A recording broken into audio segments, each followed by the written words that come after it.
کسی زمانے میں ایک بادشاہ نے ایک قیدی کو کسی وجہ سے پھانسی کا حکم دیا،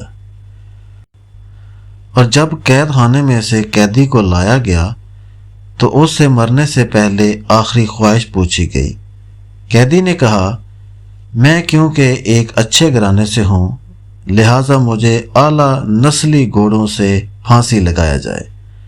اس زمانے میں پھانسی کے تختے پر چڑھا کر گھوڑوں سے باندھ کر گھوڑوں کو دوڑایا جاتا تھا، اس طرح پھانسی کی سزا ہوتی تھی۔ خیر گھوڑوں کو لایا گیا تو قیدی بول اٹھا، ان میں سے ایک گھوڑا تو نسلی ہے پر ایک نسلی نہیں ہے، لہٰذا میری آخری خواہش مکمل نہیں ہوئی۔ بادشاہ نے گھوڑوں کے مالک کو بلوایا اور پوچھا، یہ بات سچ ہے؟ گھوڑوں کے مالک نے جواب دیا، بالکل، ایک بالکل اصلی نسل کا لیکن دوسرے میں گدھے کا ملاب شامل ہے۔ بادشاہ نے حیران ہو کر قیدی سے پوچھا، تمہیں یہ بات کیسے پتہ چلی کہ ایک گھوڑا نسلی ہے اور ایک نسلی نہیں ہے؟ قیدی نے کہا، جو نسلی ہے وہ بڑے آرام سے کھڑا تھا، جبکہ جو ملاب کا گدھا ہے وہ گدھے کی طرح کبھی ادھر ٹانگ مار کر، کبھی منہ پھیر، کبھی اچھل کر، کبھی بیٹھ جا، جس سے مجھے علم ہوا۔ بادشاہ قیدی کی دانائی اور سوچ سے بڑا متاثر ہوا اور قیدی کی پھانسی منسوخ کر کے اپنے وزیر سے کہا، اس کی ایک روٹی میں اضافہ کر دیا جائے۔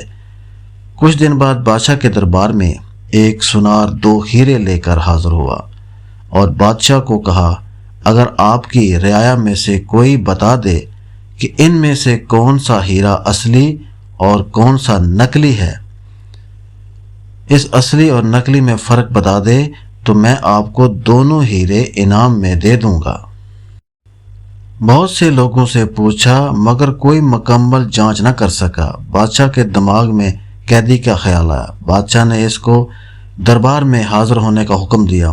سپاہی قید خانے سے قیدی کو لے کر حاضر ہوئے اور قیدی کو ہیرے جانچ پڑتال کے لیے دیے گئے۔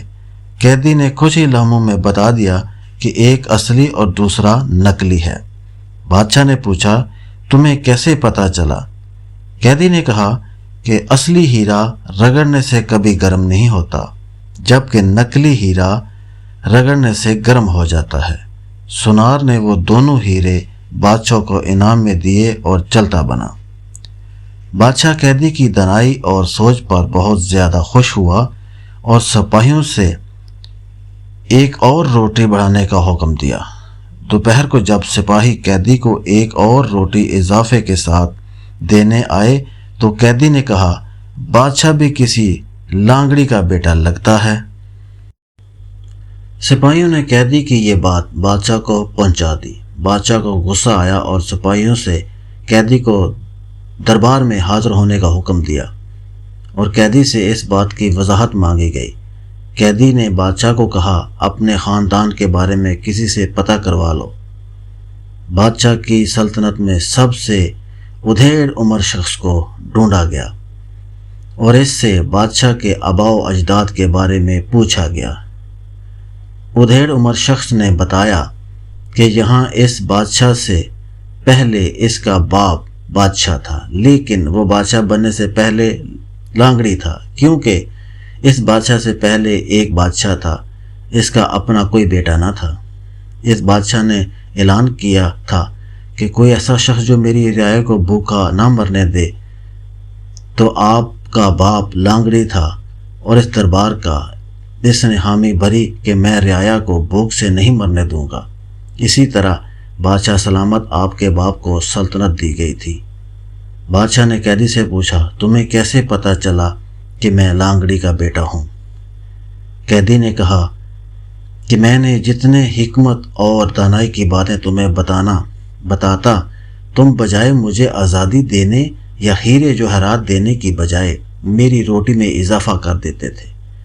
اگر تمہاری جگہ پر کوئی خاندانی شخص ہوتا تو وہ مجھے ضرور کوئی ہیرے جواہرات دیتا اور مجھے قید خانے سے رہا کرتا، لیکن تیری حرکتیں تیری نسل کا پتہ بتاتی ہیں۔ انسان اپنی شہرت سے، پیسے، شکل سے نہیں بلکہ اپنی حرکتوں سے اپنی نسل کا پتہ بتا دیتا ہے۔